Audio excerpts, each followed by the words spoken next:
At 17, my family kicked me out after my cousin falsely accused me of SA.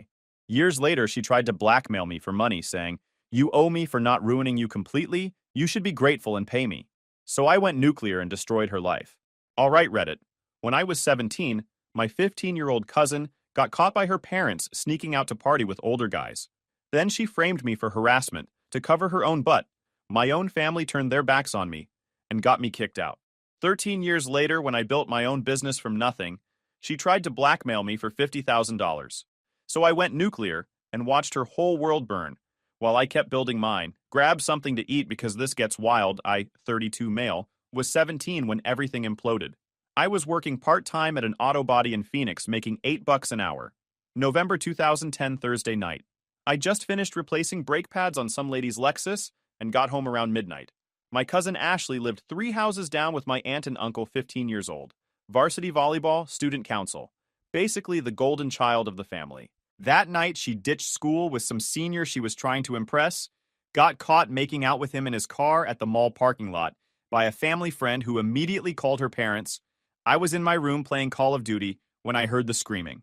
My bedroom window faced their house, and the whole neighborhood could hear my uncle losing his absolute mind. My aunt was crying so loud I could make out words through the glass. Standard rich people discovering their kid isn't. Perfect meltdown. I turned up my headset and went back to the game.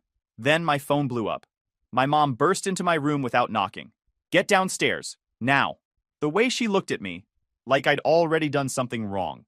Downstairs, my uncle and aunt were sitting on our couch. Ashley was next to them, mascara running down her face, shaking like she'd witnessed a murder. My dad stood in the corner with his arms crossed, that look on his face like he was about to watch someone get their butt kicked, and he was perfectly fine with it. "Tell him what you told us," my uncle said to Ashley, his voice cold. Ashley looked up at me with these big, wet eyes. "I'm sorry, Walter. I didn't want to say anything. I was scared." My stomach dropped. "He's been texting me," she said, her voice barely a whisper. "For months. Saying things. Sexual things today when I skipped school. It was because he threatened to show everyone screenshots if I didn't meet him." The room spun. "That's nonsense," I said. "I don't even have her number." "She showed us the messages," my aunt said. "Your number, your name, everything. Then she faked them. I never sent her a damn thing." My uncle stood up. "You calling my daughter a liar?" Yeah, I am." He got in my face. 6'2", former college linebacker, veins popping in his neck. "You sick little punk. She's your cousin and she is 15. I didn't do anything." My dad finally spoke up. "Show me your phone." "What?" "Your phone. Now." I pulled it out and handed it over. He scrolled through my messages while everyone watched, looking for evidence of something that didn't exist. "He could have deleted them," Ashley said quietly. And just like that, guilty. It didn't matter what my phone showed. It didn't matter that I could explain where I'd been when these texts were supposedly sent. My mom was crying now. Not for me. For Ashley. For the trauma this poor innocent girl had supposedly endured at the hands of her predator cousin. "Pack your stuff," my dad said. "You're not sleeping under this roof tonight." "Dad, I don't want to hear it." He threw my phone at my chest. "You've got 30 minutes. Take what fits in your car. Everything else goes to Goodwill tomorrow." I looked at my mom.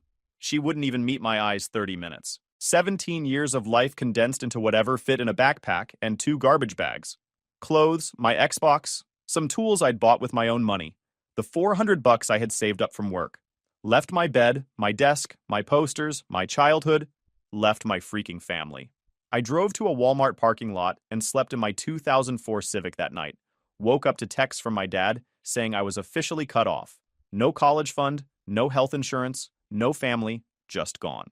By Monday morning, everyone knew my boss at the auto shop didn't fire me directly, just stopped putting me on the schedule. My girlfriend Emma stopped answering my texts. My buddies from school acted like I didn't exist. Small towns are like that. One accusation and you're done. Doesn't matter if it's true. The narrative is written and you're just living in it. I lasted 2 more weeks in Phoenix. 2 weeks of people staring at me at the grocery store. 2 weeks of former friends crossing the street. 2 weeks of being treated like a sex offender at 17 years old. The final straw came when someone keyed perv into my car door at the gym. Came out from the locker room to find it scratched deep into the paint, surrounded by people who definitely saw who did it but suddenly couldn't remember anything. That night I withdrew my $400, filled up my tank, and pointed my car east. Never looked back. Turned out living in your car at 17 was exactly as crappy as it sounded. I made it to Albuquerque first. Spent 3 days there before realizing it was too close. Too many Arizona plates. Too much risk of running into someone who knew someone from back home kept driving. Landed in Austin, Texas with $50 left and a quarter tank of gas. Austin was perfect. Big enough to disappear in. Young enough that nobody questioned a teenager hustling for cash. Weird enough that being a loner didn't make you suspicious. The first month was rough. Slept in my car behind a 24-hour gym where I had a $10 monthly membership just for the showers. Ate whatever I could afford at dollar menus. Worked day labor gigs through Craigslist. Moving furniture, digging ditches, whatever paid cash. But I was free. Nobody knew me here. Nobody crossed the street when they saw me. Nobody called me a predator. I picked up a regular gig at a construction site after a few weeks. Boss man didn't give a crap about my age as long as I showed up on time and worked hard cash every Friday. No questions asked. By month 3, I'd saved enough to rent a room in a house with 4 other dudes. $200 a month for a mattress on the floor and access to a bathroom. Sounded like luxury after the Civic. Got my GED at 18. Started taking night classes at community college. Business management, accounting, basic economics. I was good with numbers. Always had been. Days I worked construction. Nights I studied. Weekends I started flipping stuff on Craigslist and eBay. Buy broken electronics, fix them, sell them for profit. Bought a broken Xbox for $20, replaced a component I got off Amazon for $5, sold it for $80. Easy money if you had the time and patience. Within a year I had a system. Scout pawn shops and thrift stores for underpriced electronics. Fix whatever was wrong. List them online. Ship them out. Rinse and repeat. It wasn't glamorous, but it was mine. By 2013, I'd moved into my own studio apartment, small as heck, but it had a real bed and a kitchen, and nobody else's stuff everywhere. Felt like a mansion. I kept flipping electronics, but scaled up laptops, gaming systems, phones, started buying in bulk from liquidation auctions. Some weeks I cleared $2,000 profit. That's when I realized I could turn this into something real. Registered an LLC in 2015. Torres Electronics Repair and Resale. Got a small warehouse space. Hired my first employee, some kid named Liam who was good with computers. The business grew faster than I expected. Turns out there's huge demand for refurbished electronics if you price them right and actually fix them properly. By 2018, we had 6 employees and contracts with several local businesses for their tech repairs. Dating was complicated.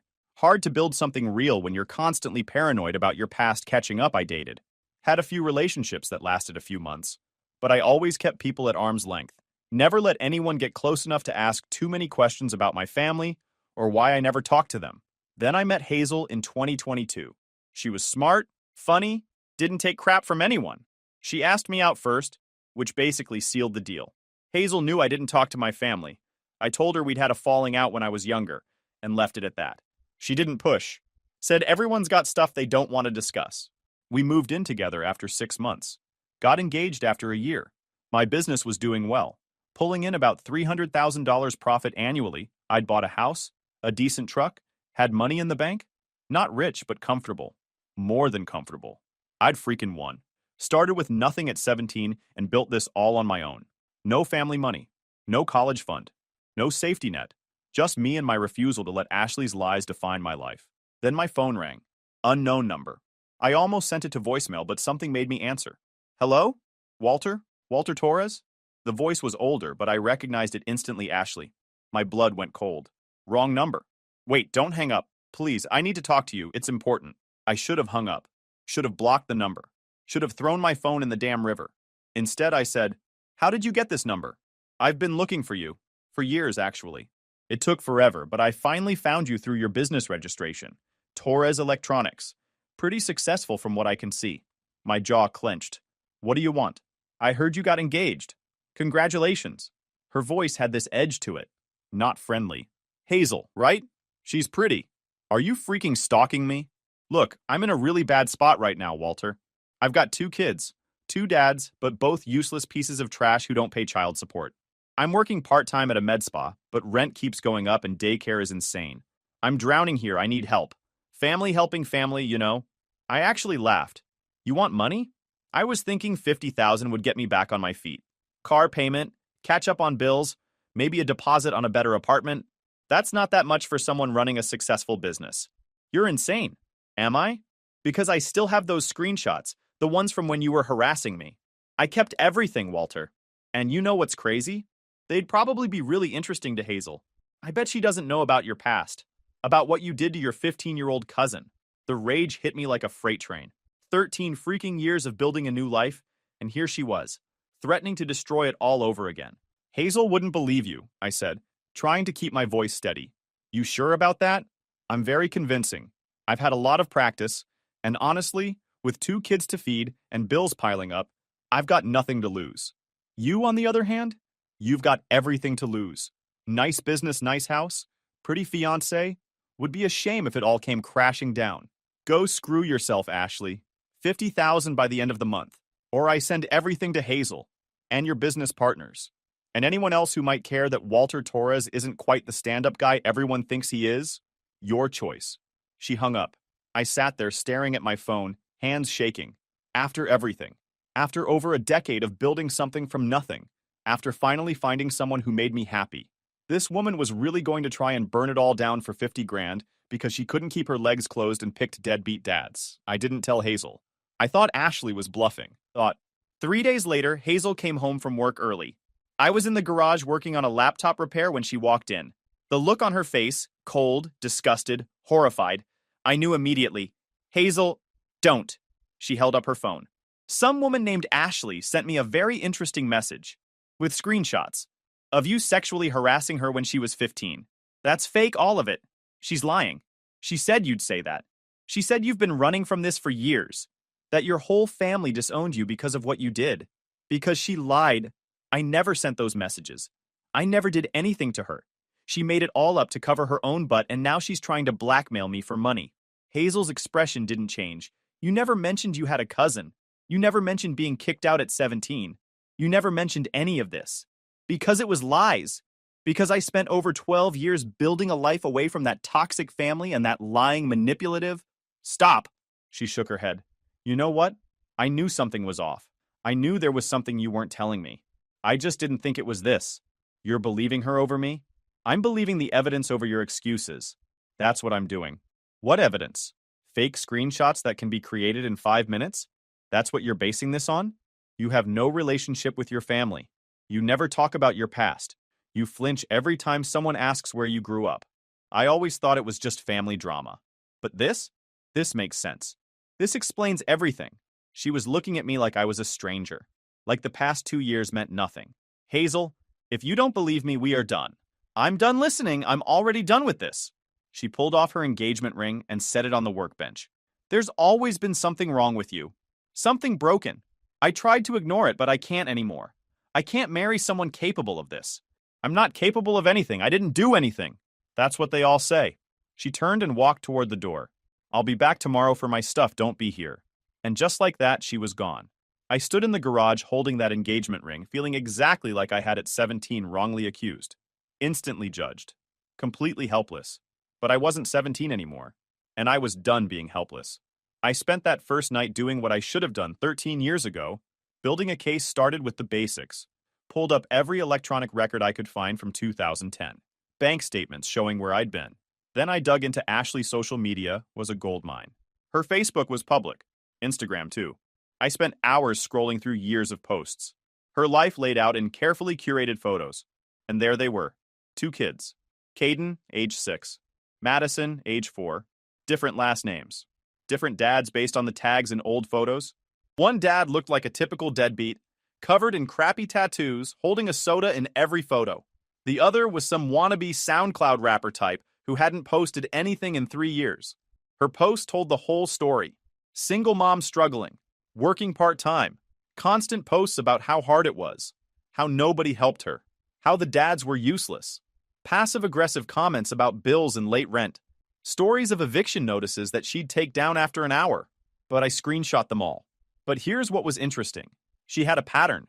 Her social media was full of subtle manipulation, posts about how hard her life was, how she'd been wronged, how people owed her. Every few months, some new crisis, some new injustice, always someone else's fault. I found posts from 2019 about how her ex-husband was financially abusing her by not paying her credit card bills after the divorce. Classic victim mentality. Professional victim, really. Nothing was ever her fault. Everyone was against her. Two kids from two different deadbeats, and somehow it was the world's problem, not hers. I screenshot everything. I called my old buddy Liam. Dude was a wizard with computers and owed me for giving him his first real job. I need you to analyze some image files, I told him. Screenshots that are supposed to be from 2010. I need to prove that they are fake. Forensic analysis? Yeah, I can do that. Send them over. I forwarded him the screenshots Ashley had sent Hazel, the same ones she'd shown my parents 13 years ago. Liam called me back 3 days later. Dude, these are fake as heck. Whoever made them was sloppy. Show me. He walked me through it over video call, pulling up the images on his screen. First off, the timestamp formats are wrong. In 2010, iPhones displayed times differently. They used a lighter gray color and a different font weight. These show the darker, bolder style that didn't come until iOS 9 in 2015. Small detail, but it's there. He zoomed in on another section. See this? The battery icon. This design wasn't introduced until 2014. In 2010, it was more rectangular, less rounded. Again, tiny mistake, but it proves these weren't real screenshots from that time period. What else? Now here's the big one. The phone number. You said this was supposed to be your number back then? Yeah. The area code format is wrong. Arizona numbers in this interface should show differently based on contact storage. This looks like it was typed manually into a generator, rather than pulled from an actual contact list. The formatting gives it away. Liam scrolled through more details. I also checked the resolution and compression. These images have been saved and resaved multiple times. The JPEG artifacting shows generational loss, meaning they've been edited, exported, and manipulated. A true screenshot taken on an iPhone in 2010 and kept in photos wouldn't have this degradation pattern unless it went through multiple editing apps. Can you put all this in a report? Already working on it. Give me another day and I'll have a full forensic breakdown with annotations. This stuff would hold up if you ever needed it legally. Perfect, thanks, man. No problem. Whoever tried to frame you was an amateur. Left fingerprints all over this. I had everything I needed to bury her. But here's the thing about revenge. It's not enough to have evidence. You need them to hang themselves with their own rope. I was going to burn her life to the ground systematically, thoroughly, completely. But first, I needed her confession. On record. In her own words. I didn't want anyone to question the truth. I did some research on recording laws.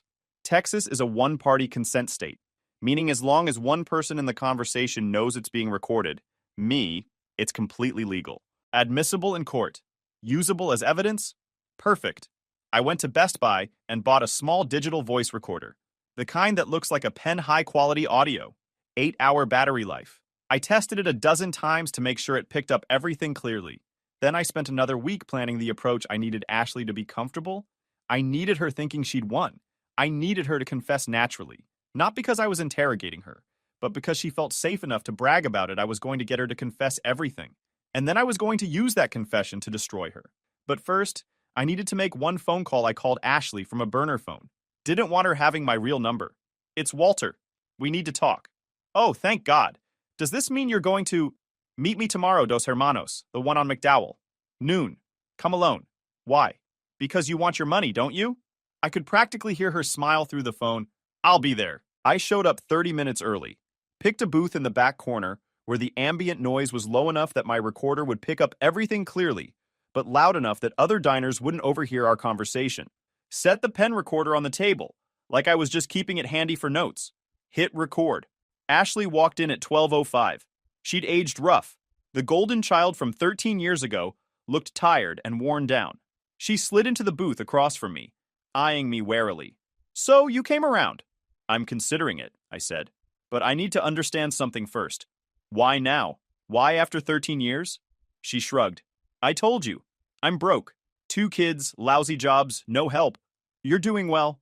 Seemed like a logical solution. How'd you even think of this? The blackmail, I mean. A small smile crossed her face. I've always known where those screenshots were. I've thought about using them before, but never had the guts. Then I saw your business was doing well, and I figured, why not? You owe me anyway. I owe you. Sure. I had to live with the guilt of what happened for 13 years. That's gotta be worth something. The recorder was capturing every word. I kept my face neutral. How'd you even make the screenshots back then? She leaned back, getting comfortable. This was the thing about Ashley. Get her talking about herself and she couldn't shut up. There was this app. You could fake text conversations. Make it look like anyone said anything. I spent like 2 hours that night making them look realistic. It was actually kind of fun in a messed up way. Must have been stressful though. 15 years old, making up all that stuff. I was freaking out, she admitted. I got caught with Noah and I knew my parents were going to kill me. Ground me forever. Probably pull me from volleyball. I needed something big to distract them. Something that would make them forget about what I did. She paused. You understand now, right? She continued. Don't take it personally. It could have been anyone. You just happened to be there. I wanted to reach across the table and strangle her, but I kept my voice calm. And you never felt bad about it? About what it did to me? She looked away. I mean, yeah, sometimes. But like, you landed on your feet, right? You're doing fine. Better than fine. So it all worked out. I was homeless at 17. But you're not homeless now. You got over it. I lost my family, my friends, my entire life. She rolled her eyes. Okay, so it sucked for a while. But you're successful now? You should actually thank me. All that struggle probably made you stronger or whatever. She leaned forward. Look, I don't have time for a guilt trip. Are you giving me the money or not? 50,000. That's what you said. That's the number. And if I don't, then Hazel gets more screenshots. Your business partners get a nice email. Maybe I file a police report. Say I'm finally ready to come forward about what you did to me 13 years ago. Really lean into the whole, I was too scared to report it then, but now I'm brave enough angle that plays well these days. You'd lie to the cops? I already lied to everyone else. What's one more? She smirked. Besides, nobody would believe you over me, poor single mom with 2 kids against some guy with a suspicious past and no family ties. Please. I'd be on the news as a survivor. You'd be on the sex offender registry. Every word, every confession, every threat. The recorder was getting all of it. What about your kids? I asked. You're really going to teach them that blackmail is okay? My kids are the reason I'm doing this. I'm about to get evicted again. You think I give a crap about morals right now? I'll do whatever it takes. So that's it. You ruined my life at 15. Now you're trying to ruin it again at 30. And you don't feel bad at all. She shrugged. I feel bad that I have to do this. But I don't feel bad about doing it. There's a difference. I sat back and crossed my arms. What if I could prove you lied? About all of it? Her smile faltered. You can't. What if I had forensic analysis? Proof that those screenshots were faked? Evidence showing all the little mistakes you made? That was 13 years ago. Nobody would care now. Courts would care, especially when I show them how you're currently committing blackmail. That's a felony. Ashley, 3 to 5 years if I press charges. You wouldn't. Try me. I leaned forward. Here's how this is going to work. You're going to post a full confession on social media, Facebook, Instagram, everywhere. You're going to explain exactly what you did 13 years ago. How you faked the screenshots. How you lied to everyone. How you destroyed my life to save your own butt. And you're going to apologize. Publicly. No freaking way. Option 2. I take all this evidence plus the confession you just gave me. Yeah, I've been recording this whole conversation, one-party consent state, totally legal, and I file a lawsuit defamation. Emotional distress. Lost wages. I'll sue you for everything you're worth, which admittedly isn't much, but I'll make sure you spend the next decade in court. I'll file criminal charges for the blackmail. I'll send all of this to CPS and let them know what kind of person is raising those kids. I'll burn your life down so thoroughly, you'll wish you'd never heard my freaking name. The color drained from her face. Walter, those are your options. Post the confession, take your lumps from your friends and family, and we're done. Or fight me on this and spend the next 13 years in legal trouble while I make it my personal mission to ruin you. My kids should have thought about your kids before you decided to blackmail me. She was shaking now. Real fear. Not the fake tears from 13 years ago. What's it going to be? She stared at me. At the reality that I had her completely cornered. The confession, she finally whispered. Fine, I'll post it. Today, right now. You're going to write it on your phone and post it before you leave this restaurant, and it better be detailed. It better explain everything, and if you try to delete it later, I've got screenshots, and I'll make sure everyone sees them. She pulled out her phone with trembling hands. Ashley sat there for 20 minutes typing on her phone. I watched every word. Made her rewrite parts that weren't clear enough. Made her add details she tried to skip over. Made her take full responsibility without any nonsense excuses about being young or scared. When she was finally done, she showed me the draft. Post it, I said. Walter, please. My friends are going to see this. My family. I said post it. She hit the button. The status went live on Facebook. She switched to Instagram and posted the same thing there. I pulled out my own phone and screenshot everything. The confession, the timestamps, the whole thing. One more thing, I said. You're going to send this to my parents, and your parents, and everyone in the family. You're going to make sure they all see what you just posted. Walter, do it, or I start making calls to lawyers. She created a family group text, dropped the link to her confession, hit send. Within seconds, the replies started coming in shock, anger, disbelief. Her phone wouldn't stop buzzing. Can I go now? She asked, tears running down her face. Real ones this time. One more thing, you ever contact me again. Ever. And I file charges. You ever try to walk this back? Claim you were coerced? Say anything other than the truth? I've got this recording, I've got all the evidence. And I will mess up your life so badly, you'll need therapy just to remember what normal feels like. We clear? We're clear. Get out. She grabbed her purse and practically ran out of the restaurant. I sat there for a few minutes, watching the comments roll in on her post, her friends, her family. Everyone who'd believed her 13 years ago now seeing the truth. My uncle commented, "How could you do this?" My aunt, "I can't believe you lied about something like this." My mom, "Where is Walter? Does anyone have his number?" Her own friends were turning on her in real time. Comments about what a terrible person she was. How they'd trusted her. How they couldn't believe she'd destroy someone's life like that. It was beautiful. I paid the bill, pocketed the recorder, and walked out of that restaurant feeling lighter than I had in 13 years. The confession spread like wildfire. Within 24 hours, everyone in our extended family had seen it. Everyone from our hometown. Everyone in Ashley's social circle screenshots were being shared. The story was being dissected. People were taking sides. Most people were on my side. Finally, her employer saw it. Apparently, med spas don't love keeping receptionists who are known for filing false accusations. She got fired a week after the post went live. Her landlord saw it. She'd been late on rent for 3 months anyway, and the confession was the final straw. Eviction notice served within the week her friends turned on her. The comments on her confession post turned brutal. People she'd known for years suddenly saw her for what she was. A manipulative liar who destroyed an innocent person's life to save herself and felt no remorse until she got caught. Even her parents, my aunt and uncle, posted their own statement. A public apology to me for not believing me 13 years ago. An admission that they'd failed me as family. A promise to make things right. Too little, too late. But at least it was something. My parents tried calling me. I didn't answer. They left voicemails. My mom crying, apologizing, begging me to call back. My dad, for once in his life, admitting he'd been wrong. Saying he should have fought for me. Should have believed me. Should have been a better father. The voicemails were nice to hear, I guess. Validation after over a decade of silence. But they didn't change anything. They'd thrown me away when I needed them most. Said sorry only when the evidence was too overwhelming to ignore. That's not love. That's covering their butts. I deleted the voicemails. Hazel showed up at my house 4 days after the confession went viral. I was in the garage working on inventory when she knocked. Walter? I didn't turn around. Thought you needed space. I saw Ashley's confession. The whole story. Everything she admitted to. I'm sorry. I should have listened to you. I should have believed you. This is in the past now. Can we talk about this? I finally turned around. What's there to talk about? You were pretty clear where you stand. I made a mistake. I want to fix this. I want us to fix this. You threw away 2 years because some stranger sent you screenshots. You believed her over me without question. You said I was capable of assaulting a 15-year-old. Why the heck would I want to fix that? Because you love me. Not anymore. Past tense. I went back to the laptop I was working on.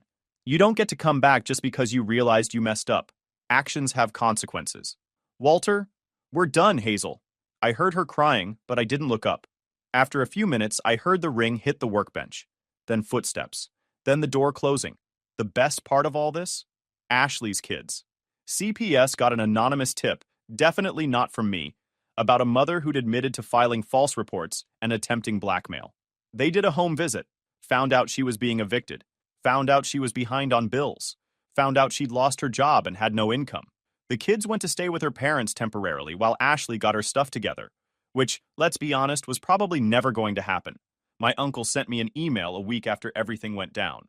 Long, rambling, trying to explain how sorry he was, how they'd been protecting their daughter, how they'd had no way of knowing she was lying, how they hoped I could find it in my heart to forgive them. He mentioned they were helping Ashley with the kids, that she was in a bad place, that maybe if I had it in me to help financially, it would go a long way toward healing the family. I laughed so hard I almost fell out of my chair. These people, these freaking people, threw me out at 17, believed lies without evidence, let me suffer for over a decade. And now they wanted me to help Ashley because she was struggling? Nah, hard pass. 6 months later, life had settled into a new normal. The electronics business was still doing well. I'd hired 2 more employees and expanded into commercial contracts. Money was steady. Reputation was solid. Ashley, from what I heard through the grapevine, was completely screwed. Lost her job, lost her apartment, living with her parents at 29 years old. Her kids were still with her parents because she couldn't afford her own place. Her friends had abandoned her. Her reputation was destroyed. The confession was still up on her social media. She'd tried to delete it once, but I'd screenshot everything and sent it to everyone who'd commented, made sure the internet never forgot what she'd done. Every time a potential employer Googled her name, that confession came up. Every time someone from the past looked her up, that confession came up. She'd successfully made sure the consequences of her actions would follow her forever. Good. As for me, I'd finally found peace with it all. For 13 years, I'd been carrying this weight, this anger, this need to prove I was innocent. And now I didn't have to prove anything. The truth was out there. The people who mattered knew what really happened. I didn't need anyone. I had my business, I had my life, and I'd built it all myself. Started a new hobby around this time, restoring classic cars. Bought a 1969 Chevelle SS for 12 grand from an estate sale. The family didn't know what they had. Thing was a rust bucket, but the frame was solid and the numbers matched. Spent my evenings in the garage rebuilding that car from the ground up, therapeutic as heck. Taking something broken and making it better than it was before. Felt appropriate given everything. When I finished the Chevelle 6 months later, I listed it on Bring a Trailer just to see what would happen. Sold for $68,000. That's when I realized I'd found my next venture. Started hitting estate sales, auctions, Craigslist ads, looking for project cars, buying them cheap, restoring them, flipping them for serious profit. The electronics business kept paying the bills. But the cars? The cars were paying for my future. Within a year, I'd restored and sold 12 vehicles. Average profit per car was about 35 grand.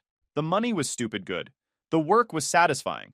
And nobody gave a crap about my past, because all that mattered was whether I could turn their rust bucket into a show car I was pulling in about 200 grand a year from restorations alone.